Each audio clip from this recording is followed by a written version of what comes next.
That's just on the other side. Hello.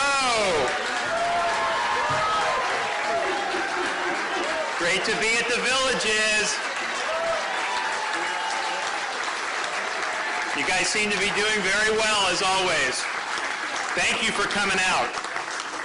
And we're excited to be here. Really a historic, record-breaking year for us, and we're going to put the Johnny Hancock on today's budget for the next fiscal year, and we're going to go over a lot of really, really significant things that we were able to accomplish with that. But I also think it's important to point out before we do that we had to operate, certainly as the legislature was considering the budget, but then in particular as I've been considering it over the past many weeks, we have to look at what we're doing against the backdrop of what's going on in Washington, D.C.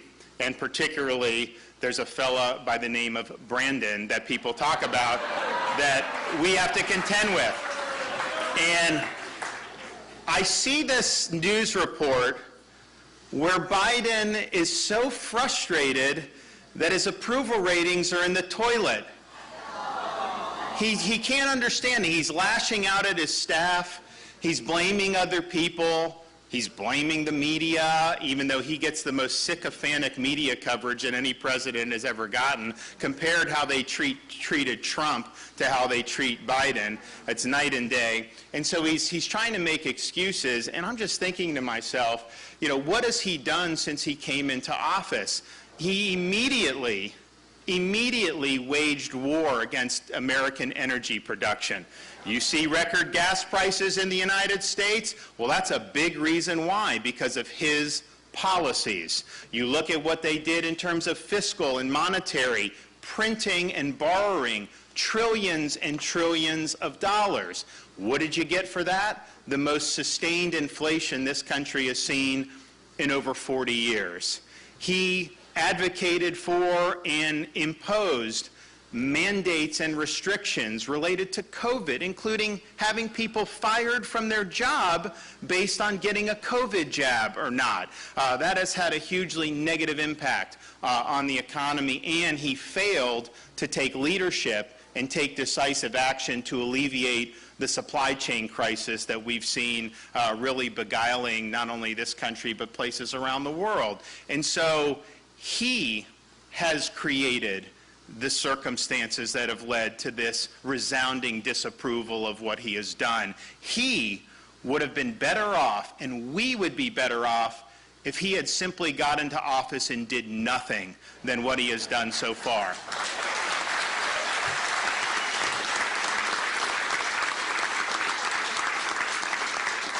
And so as we're looking to do what we can to protect Florida, and I'm happy to be here, joined here today with the leadership of the Florida House and Senate, outgoing Speaker Chris Sprowls, outgoing Senate President Wilton Simpson. Then we have the incoming President of the Florida Senate, Kathleen Passidomo. We also have the outgoing Appropriations Chairman, Kelly Stargell from Polk County, who did a great job with the budget, and new Commissioner of Education, Manny Diaz from down in Hialeah is here.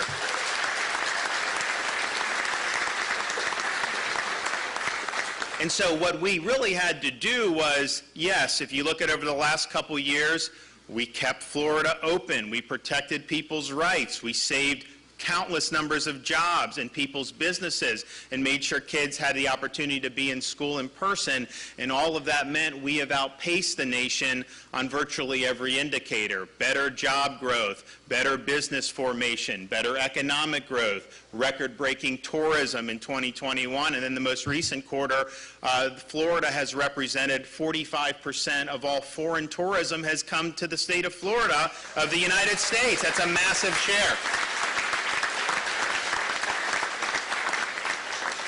We currently now have, by far, the largest budget surplus in the history of the state of Florida, and our revenue comes in strong all the time.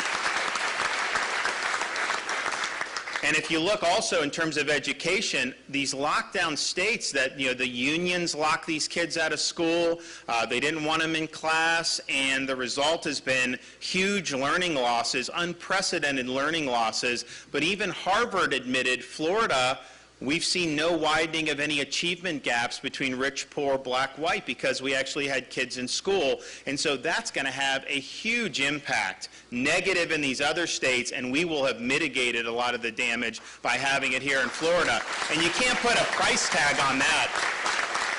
You can't put a price tag on opportunity for kids and making sure parents have the ability. And, of course, separate from the budget, we believe that when parents send their kids to school, it's for education, not for indoctrination. And we're going to hold that line in Florida.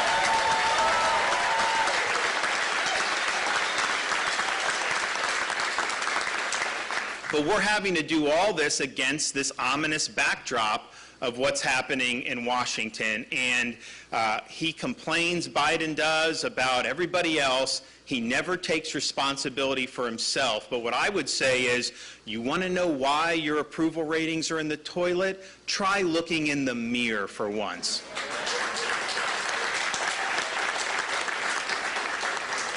So what we're doing in the budget is making sure that we're meeting the obligations, making sure we're funding key priorities, but also protecting the state against what very well may be a Biden-induced recession. And one of the reasons we've been so insistent on maintaining significant reserves and budget surplus is we don't know what's going to happen in the intervening months and years. And you see the inflation. I can tell you energy is not slowing down. You absolutely could have oil at $150 or even more dollars per barrel relatively soon. I think we're going to end up having a national average for unleaded of $5 a gallon very soon. And I don't think we're going to get much under that throughout most of the summer. And we just started basically driving season with Memorial Day, and it's gone up dramatically. He says there's nothing he can do about inflation. You know what? You could unleash American energy production. The gas is driving the inflation more than anything.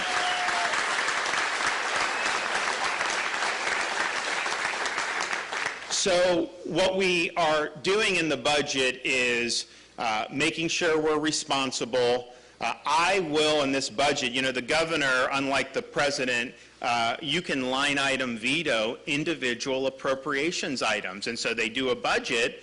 If there's a project that you think is pork barrel spending, you can veto it. So you can sign the whole budget and then veto out a number of different items. And so we exercise that power very robustly in this budget, not because the legislature is necessarily putting pork. There was some pork, but I think it was just because, we don't want to be in a situation where we're repeating the mistakes of Washington by overspending.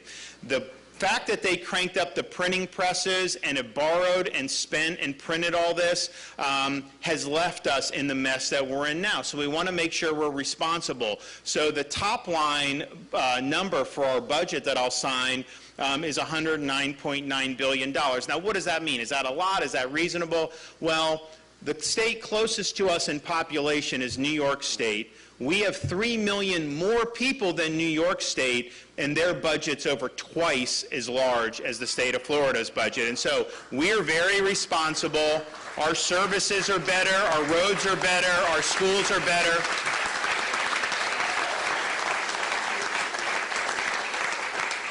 And to get at that number, I have exercised my line item veto authority for, by far, the largest number and amount of line item vetoes in the history of this state. I broke my own record. I set the record in 2020 with $1 billion. I broke that with $1.5 billion last year. This year, we've more than doubled it. $3.1 billion in line item vetoes, making sure that we're protecting your money. They may not be clapping about that, but that's just the way it goes. And so we did record line item veto to make sure that this is a budget. If you look at last year to this year, if you account for population growth and you account for the inflation, we're doing a lot, but we're really doing it in ways, I think, that are manageable and that protects Florida for the long haul. What did we also do? This budget represents the largest tax relief in the history of the state of Florida, $1.3 billion. A number of holidays for different, we don't have income tax, thankfully, and as long as I'm governor, we never will. But, we have sales tax, so we do sales tax holidays. So we're doing holidays for disaster preparedness. You guys get it. I think we still have some time for that. You see the disturbance in the Gulf now that's going to head our way. And so we should just anticipate. We're going to deal with storms. We have back-to-school sales tax relief. No tax for a year on diapers or baby clothing, which, as a father of a 2-year-old, my wife and I really appreciate. We need it. My wife just asked me, why didn't you do that 3 years ago when we had all our kids in diapers? Well, you live and you learn on that. We also do $200 million in fuel tax holiday. It's going up so much, I hope people can feel it, when it goes in. But, we have 25 cents a gallon that we're providing a holiday for up to $200 million. So we're doing a lot, and we will be doing more in the future, 100%, but we're happy with that. We'll also have something, so when we talk about surplus, our reserves are a number of things. Some of it's just extra revenue. Some of it is a specific rainy day fund. And so with this budget, this is the largest rainy day fund that the state has ever had in history by far. I don't think before I was governor, we usually would keep about $1 billion, $1.5 billion in the rainy day fund, which is honestly prudent, and that's not like it's bad. This budget we're signing, we're going to have over $3 billion in the rainy day fund alone, so it's huge.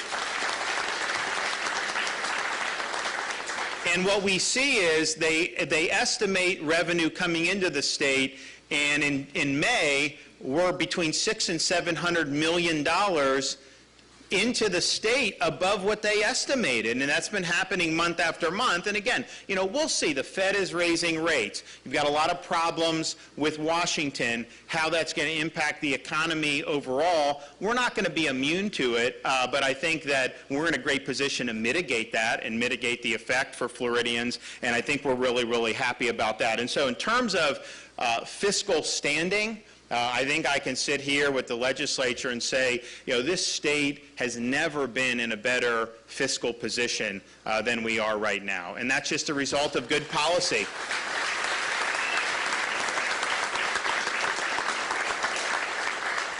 What does that mean in terms of meeting priorities? You see the big surplus. You see the tax cuts. You see the record number of line item vetoes. You see a budget that is much more fiscally responsible than some of our competing states. And yet, even with all of that, this budget has the highest amount of per student funding for K through 12 schools in the history of the state of Florida.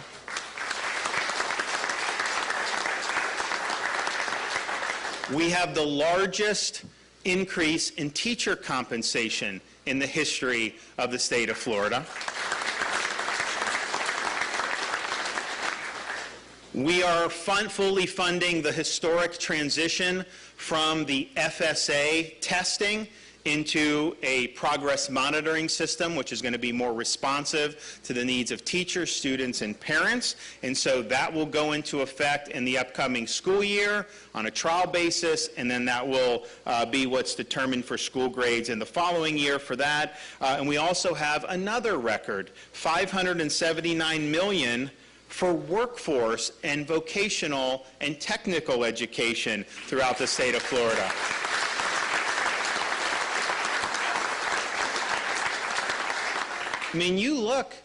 You make signing bonuses for truck drivers, $15,000 they'll give you to start. Walmart is $110,000 for truck drivers for starting. You look at HVAC, welding, all these other things, no debt. You go in and you're making a really good living. And we just want people to know that there are multiple paths in life that you can take. We're very excited that in our budget, for higher education, we fully funded Bright Future scholarships for great high school students.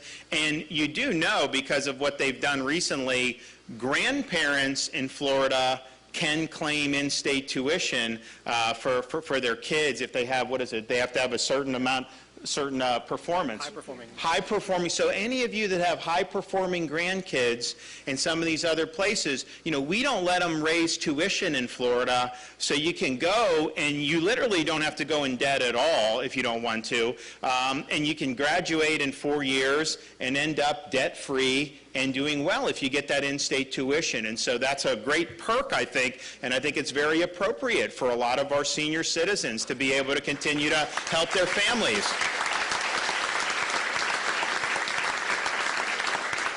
But and our university system is now ranked #1 in the country by U.S. News and World Report for 5 years in a row.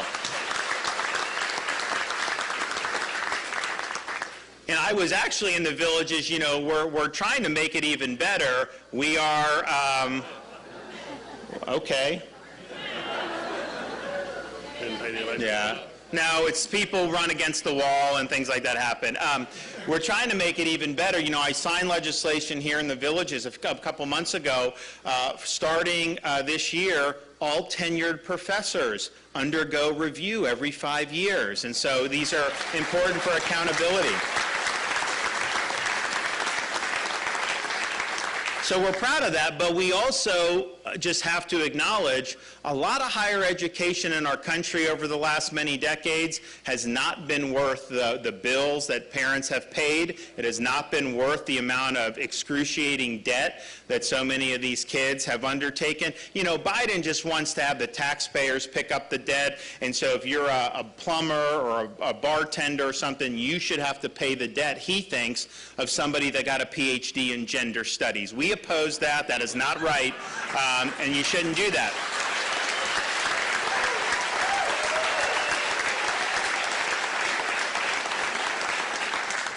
But at the same time, look, I would be in favor of putting these colleges on the hook for this debt, because they have facilitated this, they have benefited this, they've grown their budgets for administration and facilities tremendously, and they want students to take 6 years to get a degree, because that just means more loan money for them. So let's make them have to back this, and then you'd be able to get some relief where they would be the ones responsible. But it shouldn't even have to come to that. You should be able to provide students the options to go the best pathways available, and a 4-year brick and ivy university is not the best for everybody. There's other pathways that are very lucrative for people, and you shouldn't be viewed as less because you're going on a different pathway than if you're going to a traditional university. And so I think in Florida, we've worked so hard on workforce, we've really expanded opportunities, and it helps our economy because more people want to invest in Florida and create things in Florida because they know we're serious about workforce education. So we're going to continue to do that, and I think this budget is proof positive of that. We also, in this budget, continue our long-standing commitment since I've been governor, working with the legislature, to support safe and secure learning environments at our K-12 schools. This has almost $400 million for school safety and for mental health initiatives for K-12 schools. So that's a huge deal.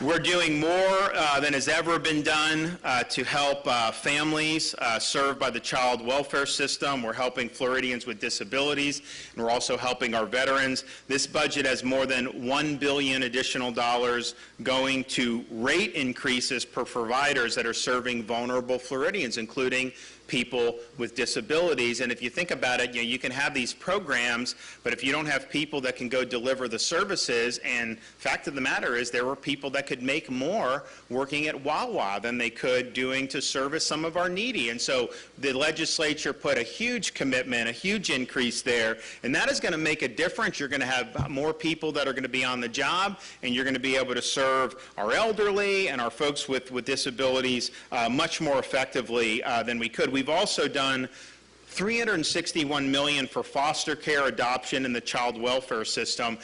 We've put more money to increase the attractiveness of adoption and being a foster parent than has ever been done in Florida history. I mean, our view is everybody counts, and everybody should have a right and an opportunity to do very well in life, regardless of their initial circumstances. And so you can say that, but here we're actually following through with a great commitment. And one of the things I'm really proud of and have spearheaded since I've been governor in terms of health is we've got record funding for Alzheimer's disease initiative and the community care for our elderly program through the Department of Elderly Affairs. And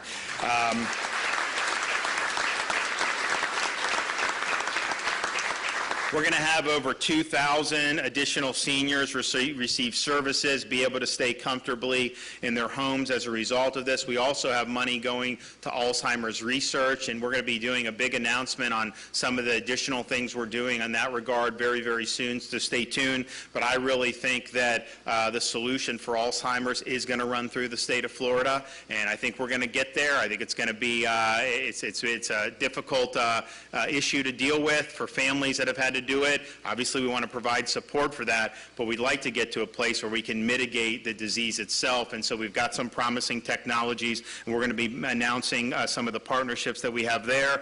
We have almost $100 million to combat the opioid epidemic in the state of Florida, and this has been a huge thing.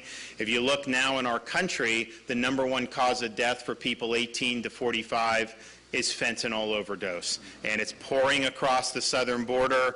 Obviously, you still have things with like prescription opioids and things like that, but mostly this is illicit fentanyl made in China, yes, but brought across that porous and undefended southern border, and they're coming over in droves with no end in sight. Another unfortunate failure of the Biden administration. Very early on, he opened the border, and the results have been catastrophic for what he's done. So we're doing what we can here in the state of Florida, and we're proud to be able to do it. We're also proud to be a law and order state. And if you think back, it was about 2 years ago where we saw some of the worst rioting in the history of our country. You didn't see that in Florida, though, because we would not allow that. And we had law enforcement ready.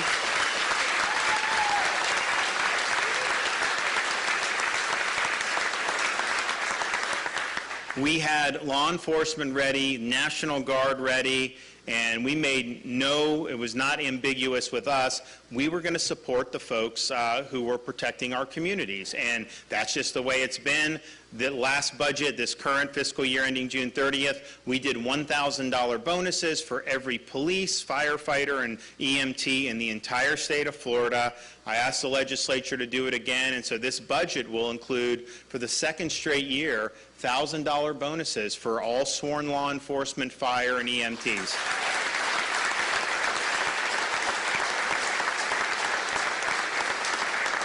And we actually have enough money in there to cover the taxes that they owe. You know, you give them money and Biden taxes them for these bonus payments, and so we gave enough money so that tax liability can be taken care of, and we're proud to have done that. But what we also noticed and it wasn't just the last 2 years, but I think it came to a boiling point 2 years ago, was just how poorly some of the law enforcement are treated throughout the country. And, you know, like, there's this issue in Texas. We hold them accountable. I mean, like, we support the blue, but one of the first things I did when I became governor, I removed the sheriff of Broward County because they didn't support the Parkland kids like they should have. So we have high standards, and we expect people to wear the uniform to live up to those high standards. But I'm happy to report in Florida they do that. And when they don't, like we saw 2 years ago or 3 years ago when I came in, you know, we hold them accountable, and we'll continue to do that. But I think the morale is so low because good, hardworking, brave people have been treated so poorly by these mayors and these states across the country that you've never had morale lower, you've never had less support for them, and a lot of them just want to get out of these places, and they want a place where they're appreciated. So we've sent a message, you know, this is a great place to be for law enforcement, and we're going to do that by facilitating people who want to go into the profession from Florida who've never been in, but also people that are transferring from Chicago or Seattle or Minneapolis. And so this budget budget includes the money for a bill I signed a couple months ago. All these new recruits, in-state, out-of-state, you come here and you're qualified, you get a $5,000 signing bonus. I'll tell you, they're lining up right now. Massive numbers of applications are coming in, and why not? We also understood that, yes, it's important to recruit new people. It's also important to retain the people that we do have. And so this budget provides, again, another record compensation increases for state corrections and law enforcement positions. And the average increase is going to be about a 15% increase in compensation. That is even better than Bidenflation.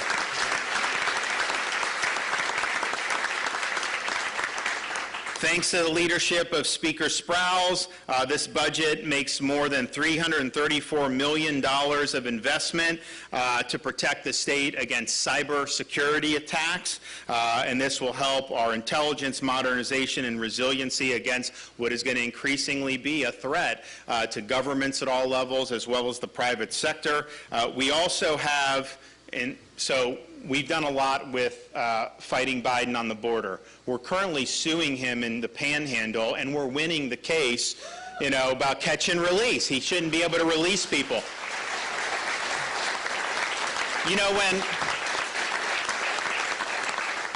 When I became governor, so since Trump was president, he wanted to deal with this. So the thing we need to do in Florida, and I signed the law to do it, is we banned sanctuary cities in the state of Florida. We basically said,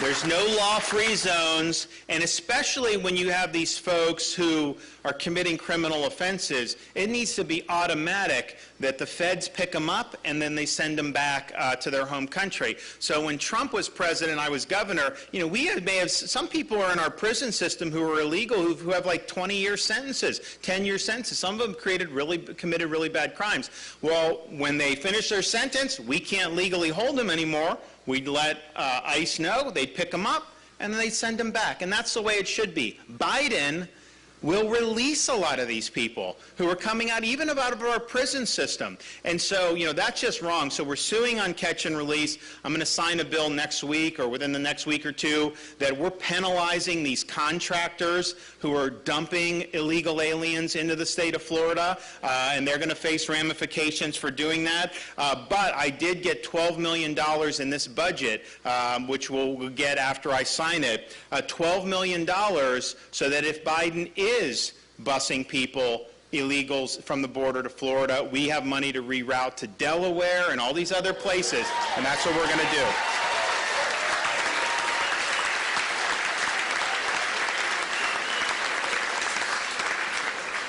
We also understand how important Florida's National Guard is. When we have storms, when we have other issues, they were very supportive, for example, during COVID when we were distributing supplies and testing and medications and all the things that we did, and we were happy to do and saved a lot of lives in the process. But we have one of the lowest guardsmen to citizen ratios in the country. We've wanted to expand the National Guard for a long time, but we've not gotten the federal approval that we need to do it. And so I'm looking at it saying we need to take action here. But I also saw what they're trying to do to these National Guardsmen by kicking them out based on the COVID vax. And so we did a special session, protect everyone in Florida to be able to opt out of any of those mandates. But push may come to shove when it comes to the military. And so I was like, if we had our own state guard that didn't report to the feds and was not obligated to follow those mandates in the first place, then these people wouldn't even have to worry about getting kicked out. The military in our country is kicking out people who have served honorably and with distinction based on this vax. And most of the people they're kicking out have already had COVID and recovered from COVID and have immunity through prior infection. And so and they say they need to do it for good order and discipline. No, you're destroying good order and discipline when you kick out good, honorable people. But that's what they're doing. And so in Florida, we think that's wrong. And so our state guard will report to the governor and we will not be mobilized by Washington, and they cannot impose mandates on our service members who are in the State Guard.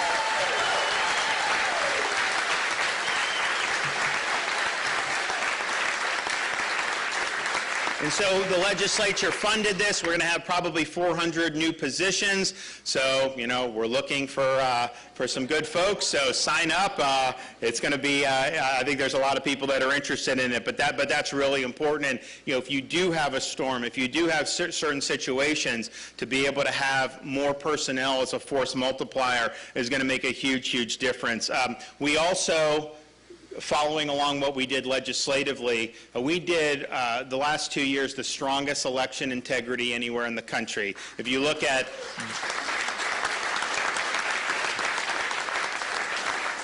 over the last 2 years, we have banned ballot harvesting in the state of Florida. It's now a third-degree felony to ballot harvest.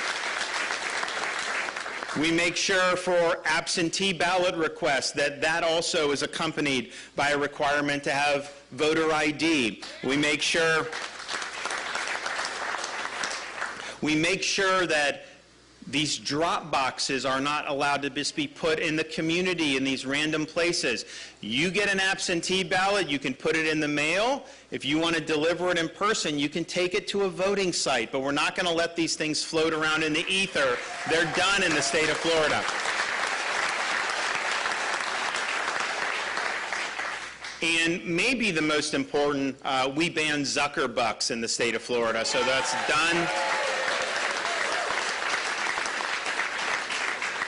And so in order to make sure all that runs well, we thought it was important to make sure that those laws are honored and enforced. And so the legislature has funded the creation of the first ever election integrity unit in state government. That sole responsibility will be to ensure that the election laws are followed. Make sure you hold people ballot harvesting accountable if they do it. Make sure that the voter rolls get cleaned every year as a matter of course. So all of that is now part of that, and we have the funding to be able to bring that into fruition. So we're proud of that, and we thank the legislature for stepping up for doing that as well. We also, when I became governor, made a commitment that Florida is a unique state, that our natural environment and water resources are second to none, but we had to do more to make sure that we were protecting those and making sure we had clean water for people that want to fish and boat and do all the things that people want to do when they come to the state of Florida. So we set an ambitious agenda and an ambitious goal that we would increase funding over the 4 years of my term by $1 billion compared to the previous 4 years for Everglades restoration, water resources, water quality, all the things that make Florida great. And we didn't do the billion, we did much more than that. And so our goal was $2.5 billion over these 4 years. With this budget, we will have done $3.3 billion. That's more than twice of the 4 years before I became governor. And so we have things like projects that are going to make a huge difference for our Everglades and key areas. We have money to research things like blue-green algae and red tide. We have prospects for mitigation, which honestly, they actually work. You just got to figure out what side effects that may have. So we've got labs working on it. Really, really excited. People really weren't paying attention to this as much before I became governor, and now it's been all systems go. So this budget is probably the best budget for conservation and water quality in the history of the state of Florida. So thank you for doing that.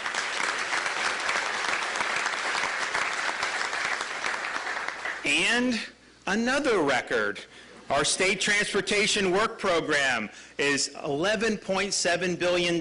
We've never done that much in the history of the state of Florida. And if you think about it, we've always funded this work program. It's important. We've always been a growing state. You want to get ahead of that as best as you can. But you know, the growths like the Villages is growing so fast, you got to do as much as you can. And so I think what we're doing here is doing our best to keep up with all the stuff going on around us. And look, I don't beg people to come to Florida. Some governors, they beg people to come to their states.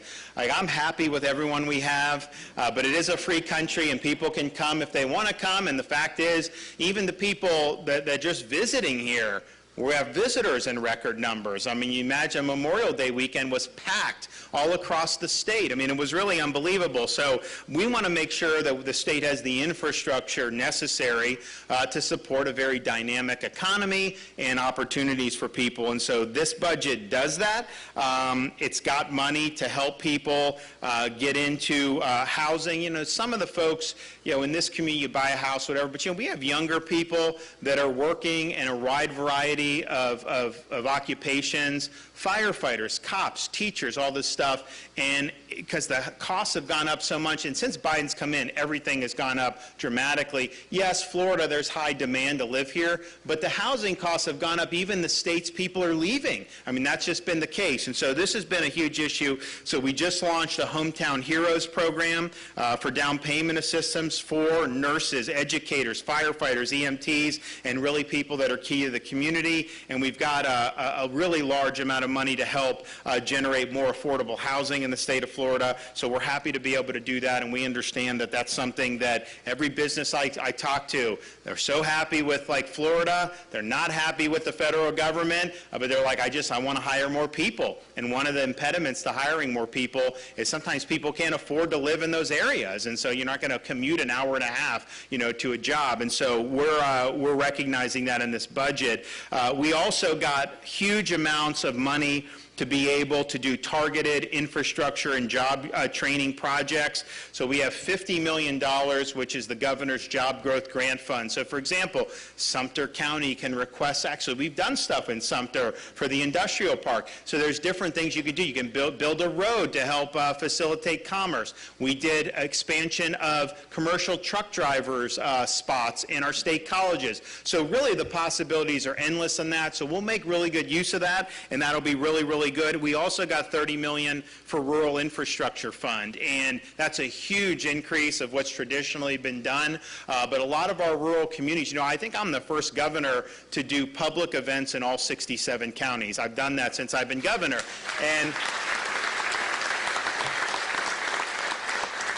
And a lot of times people say, well, you know, politically, do you need to go to a rural county? There's not a lot of people, this or that. And politically, maybe you don't, but it's the right thing to do. So we've made sure to support rural infrastructure, job opportunities, and it's really gone a long way. So I want to thank the legislature for doing that. So when you look at all this that we're going to sign into law today, this is really record-breaking across the board. However you slice it, record-breaking tax relief, record-breaking line item vetoes, record-breaking budget surplus, record-breaking education, record-breaking environment and conservation, all across the board, and I think that's a sign of good governance. I think that, you know, as much as people like Biden always like to attack Florida, maybe he can learn a thing or two from what we're doing in Florida, because it isn't working out for him the way they're doing it.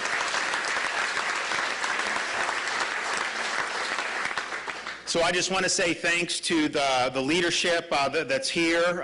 Senator Simpson and Sprowls will, you know, have been able to say over these 2 years probably more significant achievements than has ever been done. I mean, you know, my first 2 years were very good, and I think those were very good, but I mean, you compare, I think we outdid ourselves in these last 2 years, and so they should get a lot of thanks from the people of Florida for being there and helping with it. Also, you know, Senator Stargell on the appropriations, Jay Trumbull is here, who's the House Appropriations Chairman from the Panhandle up in Panama City. I want to thank him for being a good partner for us, and then, you know, Manny is now going to be, as Secretary of Education, implementing a lot of the great policy and the funding that we have in this year's budget. So we're prepared for what Biden throws our way, And, you know, yes, part of it's the inflation and the gas. Part of it are intentionally destructive policies, like trying to deny school lunch programs for states that don't do transgender ideology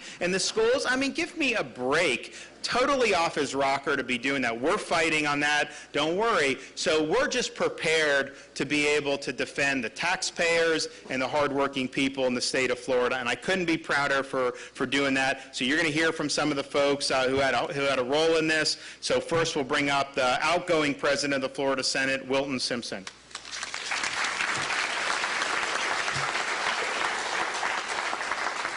First of all, I just want to say thank you, and how about Ron DeSantis, America's governor?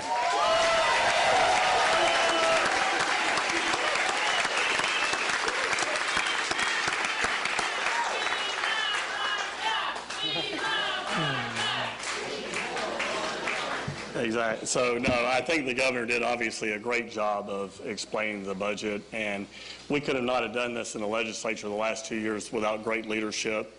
Senator Stargell is here from Polk County. She was our budget chair the last 2 years, did a tremendous job. Our president-designate, Kathleen Pasadomo, is here. Great job with her as our rules chair. And, of course, we had a great Senate. Senator Diaz, now Commissioner Diaz, Speaker Sprouse, Representative Trumbull. We all work very closely together. And just to give you, just to fill in a few things, you know, the governor didn't say, but obviously was very thorough. We're very proud of those things.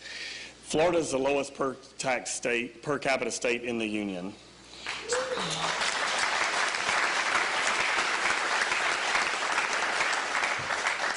I've now served 10 years. In the last 10 years, we have cut taxes by $10 billion.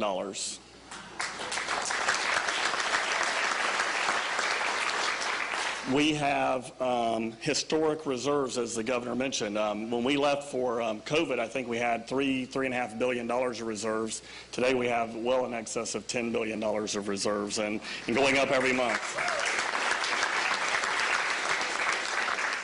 Some of the things we were very proud of the last 2 years in total, we put a lot of your money into infrastructure.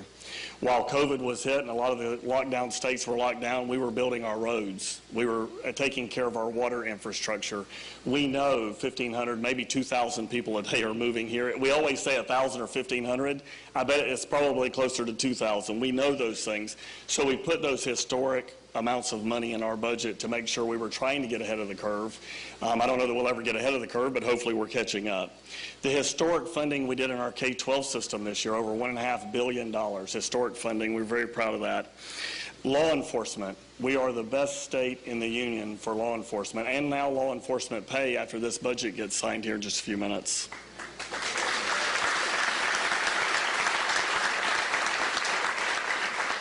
Last thing I'll mention, this last year, 3 years ago, there was a constitutional amendment in this state done that said you're going to pay everybody $15 an hour by 2026. And of course, that was traumatic at the time. We thought, how are we going to, a lot of small businesses are going to go out of business between now and then because we can't afford to pay $15 an hour. This year, the people who take care of our most vulnerable, if you work in a school system and you make less than $15 an hour because you are a cafeteria worker or you are a bus driver or any of the other services, this year you now will get paid $15 an hour.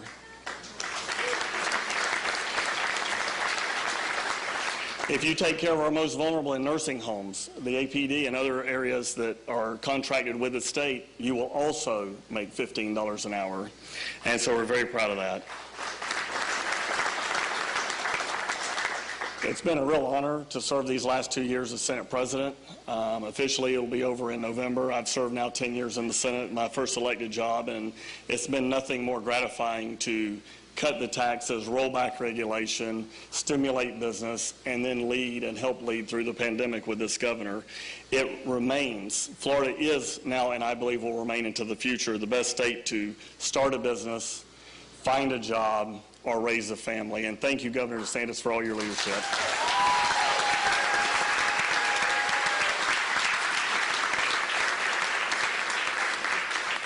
Okay, outgoing Speaker of the Florida House, Chris Sprouse.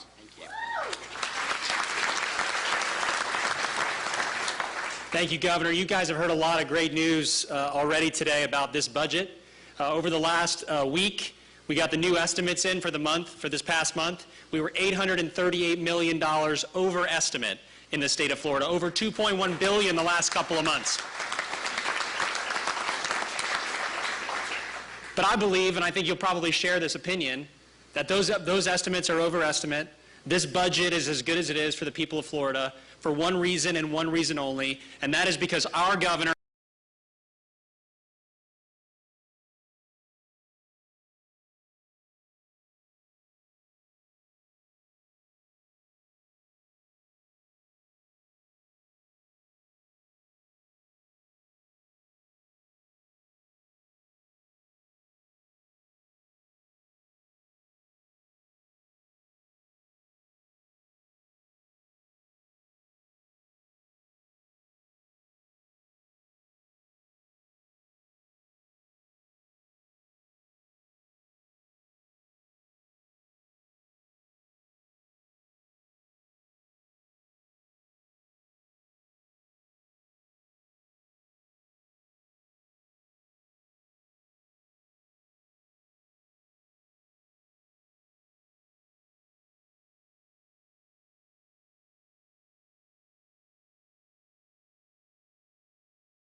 this governor was going to sign a bill to protect them from being indoctrinated when they went to school. Most states wouldn't believe you, but not here in the state of Florida. We did just that.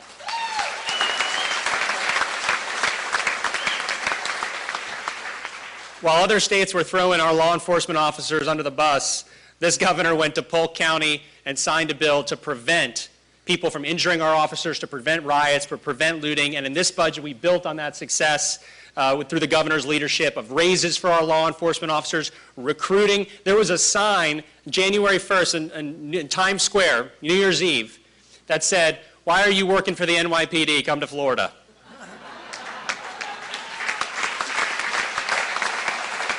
Who has had better education commissioners in the history of Florida than Ron DeSantis.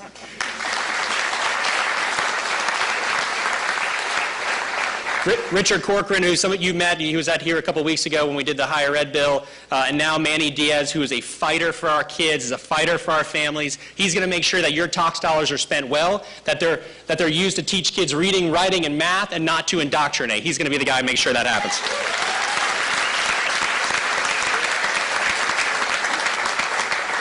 You know, before Governor DeSantis took office, Republicans so often took a back seat on the environment. Here we are, many of us came here because, how many of you came to Florida because you went on vacation and you say, why do I live where I live? Some of you are not telling the truth. Yeah, you came here on vacation, you saw how awesome it was, and you say, why am I going back? That's how my family came here in 1983.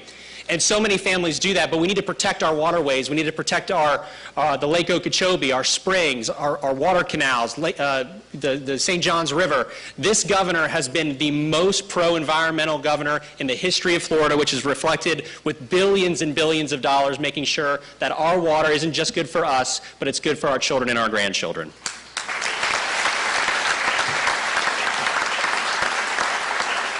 Governor, thank you so much over these past 2 years for the historic investments in this budget and the great leadership you provided. Appreciate it.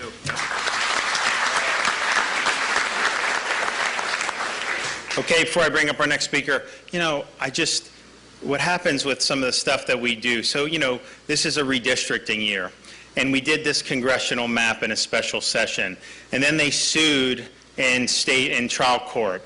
And the judge ruled against us, and it's like massive headlines like judge rules against governor, all this stuff, right? Fine. Then on appeal, we win on the appeals court, and it's like maybe not mentioned, maybe like in like, you know, very like, oh, appeals court. And then just today, the Florida Supreme Court has ruled that the map that they pass and I sign is going to be in effect for 2022.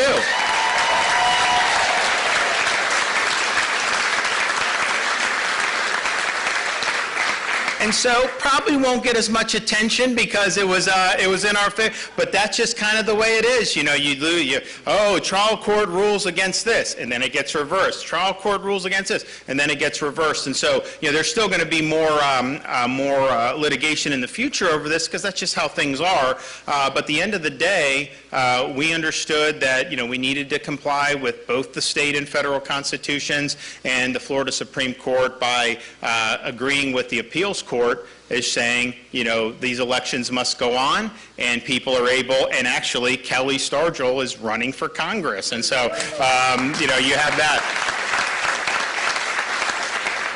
So hopefully someone will notice that's what they did today. The next president of the Florida Senate from beautiful Southwest Florida, Kathleen Passidomo.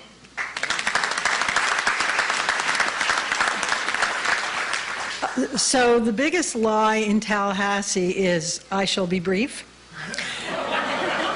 When somebody says that, you might as well put your pajamas on and take a nap. But I shall be brief because the governor gave a really thorough and comprehensive explanation of the budget, which I really appreciated because I'm taking notes.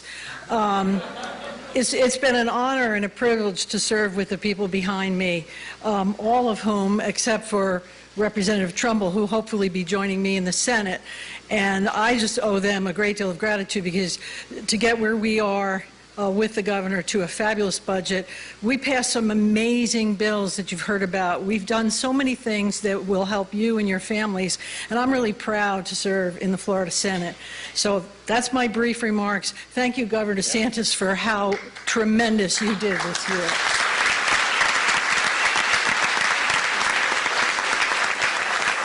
Well, the bar, when she comes in and Paul Renner in the House, the bar is set very high. So we've got a lot that we're going to have to do, you know, over their 2-year tenure that we're really looking forward to.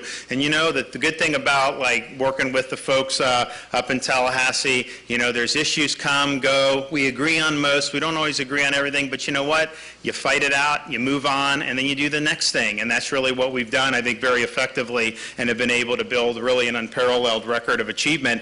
And one of the cogs in that was then Senator Manny Diaz, who spearheaded the largest expansion of school choice anywhere in the country under my administration, and now is going to take the helm. He has taken the helm officially from Richard Corcoran, who really did a phenomenal job and is going to continue serving the state on the Board of Governors for the state university system, which we really are looking forward to his service there. But I want Manny to come up and talk some education.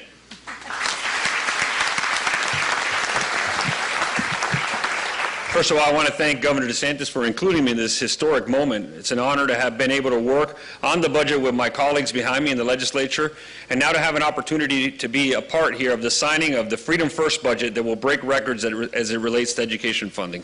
Yesterday, on my first day as Education Commissioner, I met with superintendents, college presidents, and the Department of Education employees and emphasized my two main priorities, which is ensuring we always put students first, and that every classroom in this state is led by a world-class educator who is supported and celebrated and equipped for success. The Freedom First budget that Governor DeSantis is about to sign shows that Florida's leaders are just as committed to those two priorities. The record per student funding demonstrates that Florida is dedicated to putting students first and their needs above all else. The increase to the teacher salary allocation means that Florida has committed $2 billion to teacher pay since 2020. Helping us to recruit and retain high-quality teachers. With this budget, Florida has invested more than $5 billion in workforce education since 2019. This incredible investment is preparing students to fill high-demand, high-wage jobs and increasing our talent pool, as the governor mentioned. And finally, the increase in funding for school safety and mental health initiatives underscores Florida's commitment to the safety and well-being of our students and teachers, which is the absolute and of utmost importance. We must leverage and build upon these investments, seeking innovations to continuously improve the quality of education we provide our students.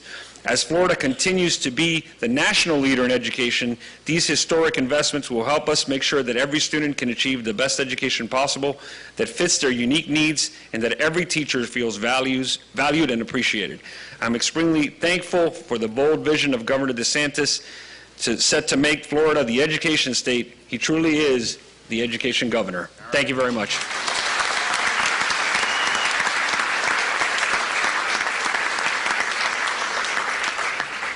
One of the things that we were able to do this year, thanks to the efforts of our First Lady, is do a dramatic increase in funding to support cancer initiatives in the state of Florida. And this was something that she has had to deal with that is not easy to deal with. She's done it very, I think, resolutely and bravely, and I think she's really been an inspiration to a lot of people throughout this state and really throughout our country.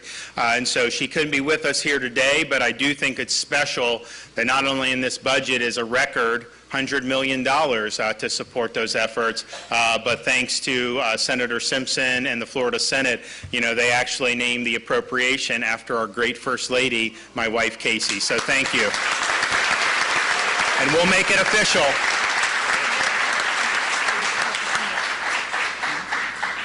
All right. 2nd of June today? Is that right? Okay. Good deal.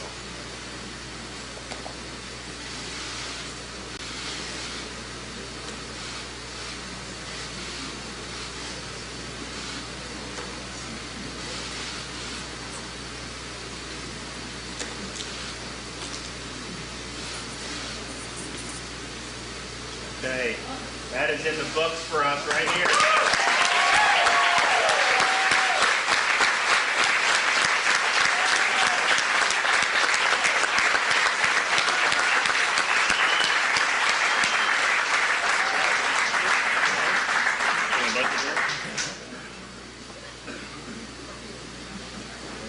Does anyone want one of the pens from the